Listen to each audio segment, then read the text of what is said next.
Hi students, आइए आज हम लोग प्रकाश का अपवर्तन पढ़ते हैं। इसको खत्म करते हैं जल्दी से, इसके बाद मॉडल पेपर और आगे सॉल्व करते हैं। ठीक, तो चलिए, प्रकाश का अपवर्तन क्या होता है? जब प्रकाश की किरण एक समांग पारदर्शी माध्यम से दूसरे समांग पारदर्शी माध्यम में जाती है तो उसका वेग और दिशा बदल जाती है, या कह लीजिए वो अपने मार्ग से विचलित हो जाती है।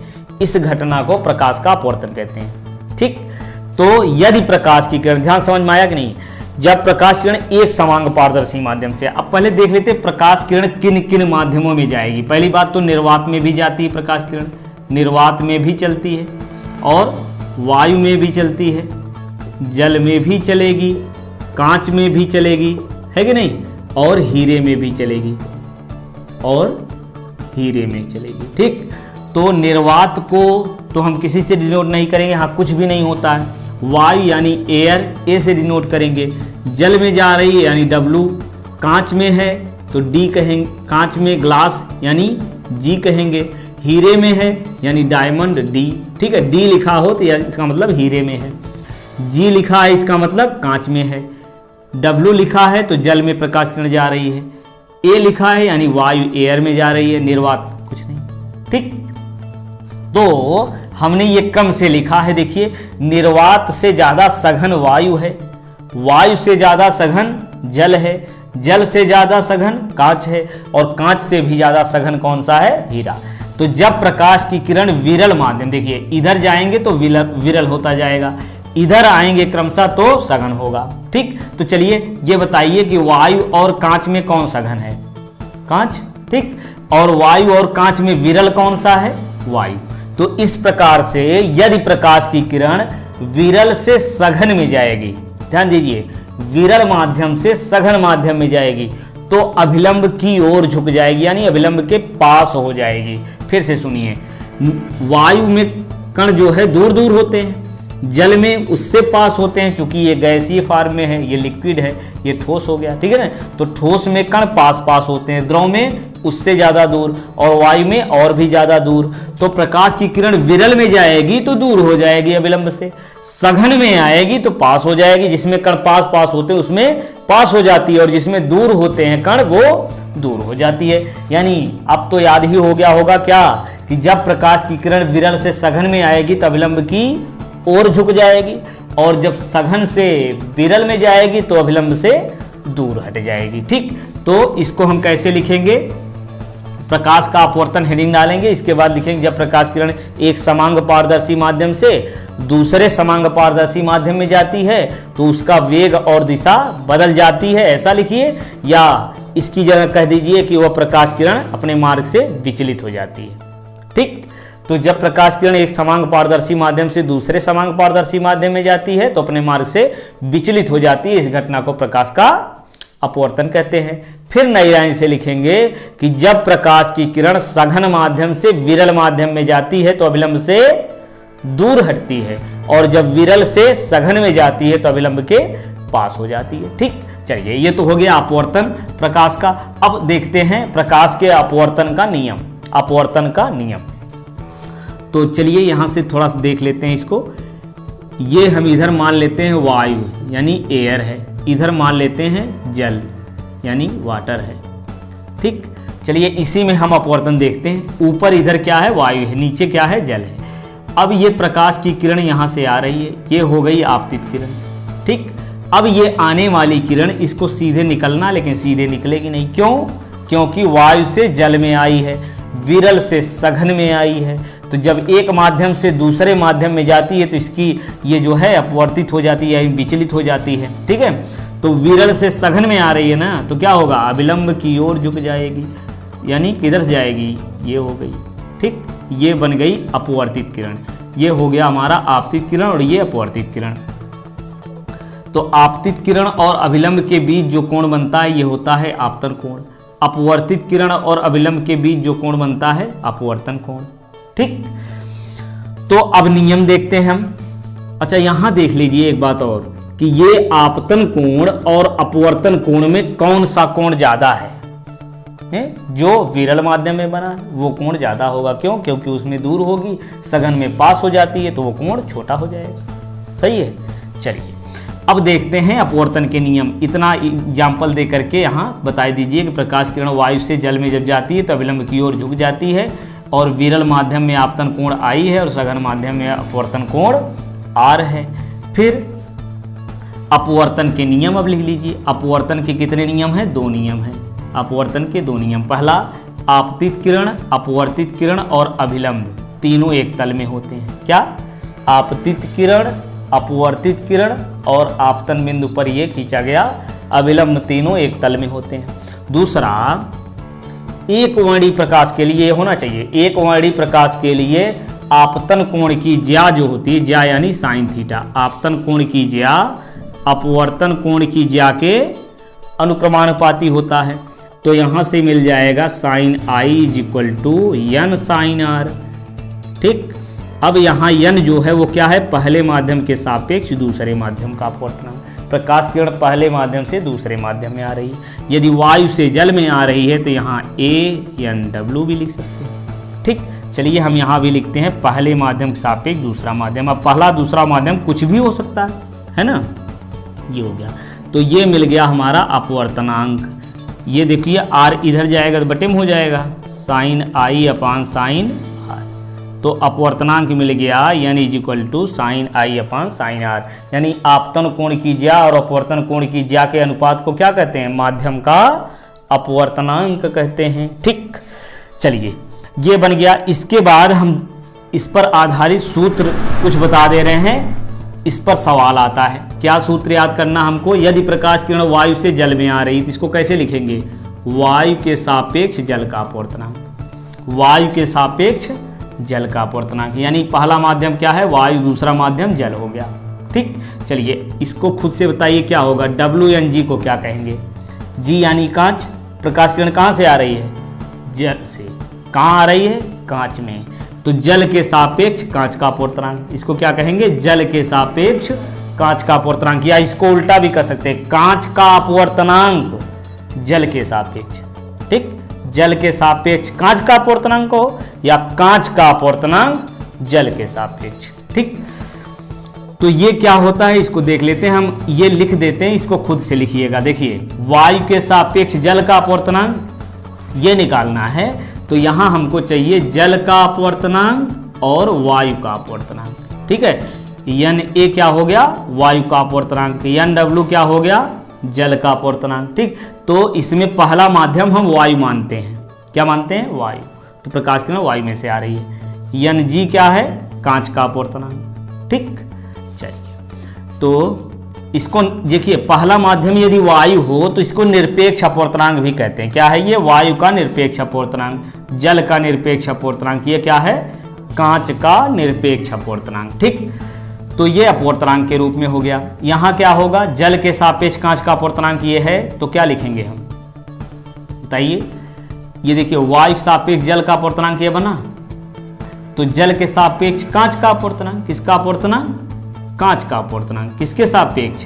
जल के सापेक्ष। ठीक, इसी प्रकार से हो जाएगा कोई भी हो। अब देखिए, यदि चाल दिया हुआ है और अपवर्तनांक निकालना है तो ये उल्टा हो जाता है। यानी जो आगे लिखा उसको ऊपर लिखेंगे। वायु में चाल, चाल हम ऐसे लिख दे रहे हैं। ठीक है, A वायु में चाल और बटे जल में चाल हो जाएगी। और यदि तरंग दैर्घ्य दिया है तब भी वही, वायु में तरंग दैर्घ्य बटे जल में तरंग दैर्घ्य। ठीक, यहां भी बताइए क्या होगा? क्या लिखेंगे? जल के सापेक्ष कांच का अपवर्तनांक ना, जल से कांच में आ रही प्रकाश किरण। तो पहला माध्यम क्या हो गया? जल में चाल बटे कांच में चाल। तरंग दैर्घ्य अगर लिखना है तो जल में तरंग दैर्घ्य बटे कांच में तरंग दैर्घ्य। ठीक, चलिए एक और अब खुद से बताइएगा जल्दी जल्दी, अब तो समझ में आ ही गया होगा। चलिए यहाँ हम ले रहे हैं वायु के सापेक्ष कांच का अपवर्तनांक। ठीक, तो ये क्या होगा? वायु के सापेक्ष कांच का अपवर्तनांक। यानी पहला माध्यम क्या है? इसमें वायु है। वायु से प्रकाश किरण कहाँ आ रही है? कांच में। तो वायु के सापेक्ष कांच का अपवर्तनांक बराबर क्या होगा? कांच का अपवर्तनांक बटे वायु का अपवर्तनांक। और जब चाल लिखना है तो क्या लिखेंगे? वायु में चाल, है ना, वायु में चाल बटे कांच में चाल। और यहां से क्या होगा? तरंग दैर्घ्य, वायु में तरंग दैर्घ्य बटे कांच में तरंग दैर्घ्य। सही है। चलिए बहुत बढ़िया, समझ में आ गया ना। अब देखिए इस पर सवाल हम बताएंगे, अभी फिलहाल ये देख लेते हैं कि अपवर्तनांक का मान कब अधिक होगा कब कम होगा, खुद से बताइएगा। देखिए प्रकाश किरण वायु से जल में आ रही है, यानी जल का अपवर्तनांक यहाँ मिला हमको, ठीक, जल का अपवर्तनांक मिला। तो यहाँ बताइए कि ये प्रकाश की किरण विरल से सघन में आ रही, सघन से विरल में, किस में से आ रही है? विरल से सघन में आ रही है, विरल से सघन में आ रही। तो जब विरल से सघन में आएगी तो अपवर्तनांक क्या होगा? एक से अधिक होगा कम होगा। देखिए ध्यान से, यहाँ ये हुआ n = sin i upon sin r। चूंकि i जो है वो विरल माध्यम में है, तो विरल माध्यम में कोण बड़ा होगा, तो यहाँ हमको मिलेगा sin i > sin r। अब sin i बड़ा हो गया, ऊपर वाला मान बड़ा हो गया यदि, तो इस पूरे का मान एक से अधिक आएगा कम आएगा? ऊपर वाला मान बड़ा है, जैसे 5/3 है तो इसका मान एक से ज़्यादा ही आएगा, है कि नहीं? तो इसमें n का मान क्या होगा? एक से बड़ा होगा। कब? जब प्रकाश की किरण विरल से सघन माध्यम में जाएगी तो अपवर्तनांक एक से अधिक होगा, ऐसे समझ लीजिए। या ऑब्जेक्टिव में ऐसे भी आ सकता है, सघन माध्यम का अपवर्तनांक एक से अधिक होता है कम होता है? अपवर्तनांक एक से अधिक होता है, किसमें? सघन माध्यम में। सघन माध्यम का अपवर्तनांक एक से अधिक होता है। चलिए दूसरा पॉइंट देख लेते हैं इसके बाद। यदि विरल माध्यम में जाएगी, देखिए चलिए यहीं लिख देते हैं, सघन से विरल में आ रही। दूसरा बात, सघन से विरल में जब आएगी किरण तो क्या होगा? सघन से विरल में, तो सघन से जब विरल में आएगी तो यहाँ ये लिख देते हैं सघन माध्यम, मान लो इधर कांच है, कांच है और इधर ये हो गया जल। चलिए तो अब क्या होगा? देखिए कांच से जल में आ रही तो क्या होगा? अविलंब से दूर हटेगी, इधर से जाएगी, है ना? तो यहाँ कोण जो है ये बढ़ जाएगा, और जब कोण बढ़ जाएगा तो r का मान ज़्यादा आ जाएगा, नीचे वाला ये मान अधिक मिल गया, तो एक से कम होगा, अपवर्तनांक एक से कम हो जाएगा तब, ठीक। तो यहाँ हमको ये पॉइंट याद रखना है कि सघन माध्यम का अपवर्तनांक एक से अधिक होता है और विरल माध्यम का अपवर्तनांक एक से कम होता है, ठीक। चलिए इस पर एक दो सवाल देख लेते हैं इसके बाद।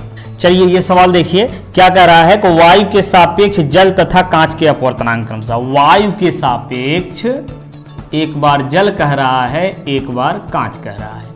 वायु के सापेक्ष जल तथा कांच के अपवर्तनांक क्रमशः 4/3 और 3/2 हैं, ठीक। तो इसमें कह रहा है कि जल के सापेक्ष कांच का अपवर्तनांक निकालो। क्या निकालो? जल के सापेक्ष कांच का अपवर्तनांक। तो ये हमने बताया अभी जस्ट, क्या? जल के सापेक्ष कांच का अपवर्तनांक, तो यहाँ क्या होगा? कांच का अपवर्तनांक बटे जल का अपवर्तनांक।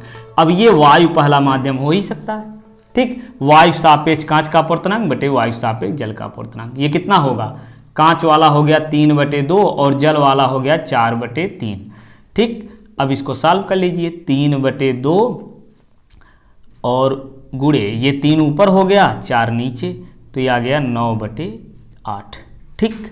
ये हो गया। चलिए अगला सवाल देखते हैं। इसमें क्या कह रहा है कि वायु में प्रकाश की चाल। वायु में प्रकाश की चाल, देखिए ऐसे भी लिख सकते हो, वायु में प्रकाश की चाल। वायु में प्रकाश की चाल दिया हुआ है 3 × 10⁸ मीटर/सेकेंड। ये हम वैसे भी जानते भी हैं, वायु में प्रकाश चाल इतना है। जबकि एक पदार्थ में इसकी चाल, किसी पदार्थ में एक चाल, पदार्थ में प्रकाश की चाल 1.5 × 10⁸ मीटर/सेकेंड दिया है। तो पदार्थ का अपवर्तनांक ज्ञात करना, यानी वायु के सापेक्ष इस पदार्थ का अपवर्तनांक। तो यहां हम लिखेंगे वायु के सापेक्ष, वायु के सापेक्ष पदार्थ का अपवर्तनांक। वायु के सापेक्ष पदार्थ का अपवर्तनांक क्या होगा? वायु के सापेक्ष पदार्थ का अपवर्तनांक, यानी देखिए वायु के सापेक्ष इसको पहले लिखा गया ना, और यहाँ चाल दिया हुआ है, वायु के सापेक्ष इस पदार्थ का अपवर्तनांक। तो वायु जो है पहले लिखेंगे, यानी वायु में चाल बटे पदार्थ में चाल, है ना, यही होगा। अब यहाँ रख दीजिए, वायु में चाल कितनी है? 3 × 10⁸, और पदार्थ में चाल 1.5 × 10⁸। ये 10⁸ कट गया, ये 10 से गुणा कर लीजिए, या 1.5 दूनी 3 होता है, या 10 से गुणा करेंगे तो 30/15 हो गया। 10 से गुणा करेंगे एक दशमलव हट जाएगा ना, 15 दूनी 30, तो ये आ गया 2। अपवर्तनांक कितना मिल गया? 2। ठीक, चलिए अगला सवाल देखिए। छोटे छोटे सवाल हैं, बहुत, ये बहुविकल्पी में पूछ सकता है। क्या कह रहा है? वायु के सापेक्ष कांच का अपवर्तनांक, जल्दी जल्दी लगाइए। वायु के सापेक्ष कांच का अपवर्तनांक कितना है? 3/2 दिया है। तो वायु में प्रकाश की चाल दिया हुआ है, वायु में प्रकाश की चाल, चलिए ऐसे लिख देते हैं, वायु में प्रकाश की चाल दिया हुआ है 3 × 10⁸ मीटर पर सेकेंड। ठीक, तो क्या कह रहा है? कांच में प्रकाश की चाल ज्ञात कीजिए। क्या करना? कांच में प्रकाश चाल निकालनी है। तो वायु के सापेक्ष कांच का अपवर्तनांक बराबर क्या होगा? वायु में चाल बटे कांच में चाल, है ना। वायु में प्रकाश की चाल बटे क्या होगा? कांच में प्रकाश की चाल, कांच में प्रकाश की चाल। तो ये कितना आ जाएगा? वायु में प्रकाश चाल कितनी है? 3 × 10⁸, और कांच में वही निकालना हमको, कांच में प्रकाश की चाल। तो यहाँ अपवर्तनांक दिया हुआ है 3/2, तिरछा गुणा करके लगा दीजिए, यहाँ से या तो 3 3 काट दीजिए। तो यहाँ से क्या आएगा? कांच में प्रकाश की चाल बराबर, कांच में प्रकाश की चाल, ये कितना हो जाएगा? 2 से गुणा हो जाएगा, 2 × 10⁸ मीटर पर सेकेंड, ये हो गया। ठीक, तो इसी तरीके से छोटे छोटे सवाल हैं, लगाइए आप।